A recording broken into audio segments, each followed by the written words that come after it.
In this video, the erosion of our society, the emancipation of women. I know what you're thinking. Probably you're thinking to yourself, good grief, is this going to be yet another misogynist rant from somebody who got dumped by a pretty girl with a freckle? Well, you couldn't be more wrong. On the contrary, my argument is actually in support and, if you like, to highlight the plight of women, but also how a justified and rightful cause has been hijacked, possibly for a greater agenda, and in many ways it has caused a lot of damage to society as a whole. So please bear with me. I do hope that you're having a wonderful weekend, and I do apologise for taking the shine off your Sunday afternoon with my cynical rant, but in my defence all I can say is a cynic is what an optimist calls a realist. So let's get into it. Just a few weeks ago, 2-3 months ago, there was a very, very important date that passed by unnoticed.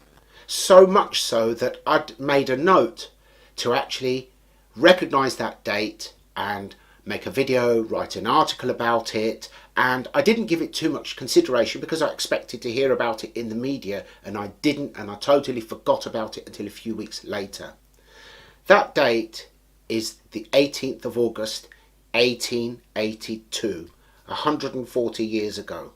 Granted, at first, for some reason, because my mind was elsewhere, I thought it was 150 years ago. It's 140. Nevertheless, I feel that that date is not something that should be celebrated every century or century and a half. It's an important date that should be celebrated every year, because that is the date that the Married Women's Act of 1882 was passed. Prior to that date, married women in this country couldn't own anything. They had no voice, no representation, and no rights. They were little more than the chattels of their husbands, and that date was the start of a significant change. But it was to be, another 40 years or more until the Representation of the People Act 1918 was passed, which finally gave women the vote for the first time, although the initial act was unfair because it wasn't on equal terms with men. It wasn't until 1928, when the Equal Franchise Act of 1928 was passed, where women were finally able to vote on the same terms as men. Sorry, I have to have these noted down because I've had to research them and I'll forget, and I don't want to quote the wrong act. But from 1928, it was to be another 42 years until the Equal Pay Act of 1970 also gave women equal pay. In theory, we know that in practice perhaps that wasn't and still isn't always the case, but it could be argued, or it is argued by some, that that was the date when the mission accomplished, if you like, but I would disagree. Now, from that date forward, lives of women had changed. They had been empowered. I don't know if I really like that word. It sounds very virtue signalling, but still, and the world changed for women, or life changed in this country. However, from the 1980s, a movement commonly called third wave feminism seems to have hijacked a very noble cause, and rather than seek to give women more protection and more safety and more rights, it seems to have been more about hostility. And I believe that that had negative consequences for society as a whole. By the time we reached the 90s, the pendulum in some ways had swung too far, and men were becoming such victims, especially in matters of divorce and child support. The CSA in the 90s drove so many men to suicide. In fact, the suicide rates for men, especially middle-aged men, are horrendous and still are, even though the CSA, under pressure because of the harm that it was causing to so many men, had been forced to curtail what the rights, the demands they could make from fathers. But that's another matter.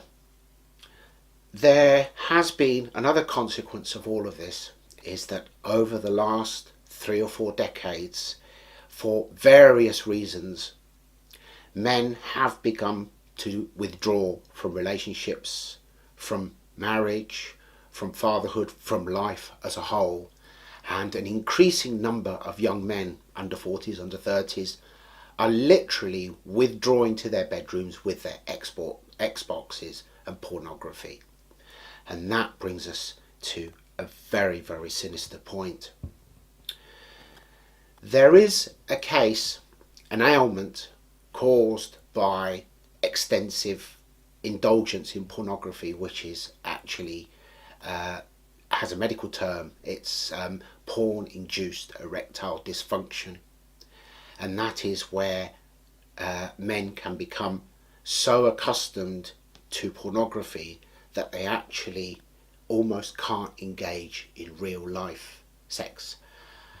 Now, there is treatments for this, and the relevance of this, I will get to it, so please bear with me, is therapists take the afflicted men through a course of what they call a sexual reset, to stop pornography full stop, various other things, so that they can reset the function of their minds and what arouses them and so on and so forth, so that they can, if you like, engage in normal relationships.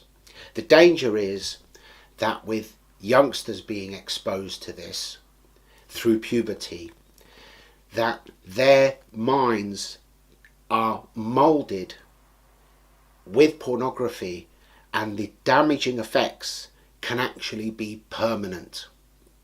The reason that I've got onto this is because we're not talking about erotic material, something saucy, something that would make us blush, smile, feel amorous, etc. We're talking about aggressive, degrading and offensive material that literally warps the minds of young people. The danger is, the reality is, that also warps their perception of women and their treatment of women. So whereas young people in their first encounter with the opposite sex would be a combination of hormones and attraction and friendship and the usual path of discovery that it used to be years ago when it was beautiful, has now turned into this quest for aggressive sex and replay of pornography, which often causes young girls serious harm, or possibly even scars them for life. So why have I got into this? Because I feel, and this is only my opinion, so I'm quite happy to be condemned for my opinion, not a problem, but I feel that what's actually happened is, as men have withdrawn from life, the family unit has broken down.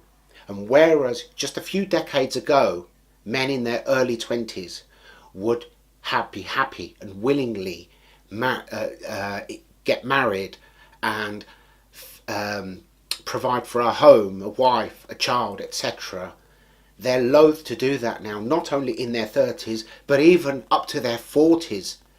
They're literally just have become overgrown children. But it's not just a case that they have become incompetent. It's a case of all of these factors, and the fear factor has made men withdraw, and that's damaging for society as a whole. And for women, although they have won their well-deserved rights, which this should have been a long time ago. 140 years ago is nothing. 1982 seems like yesterday to me at my age, but that's less than a quarter of 140 years. So it's not that far back at all. So we've come so far.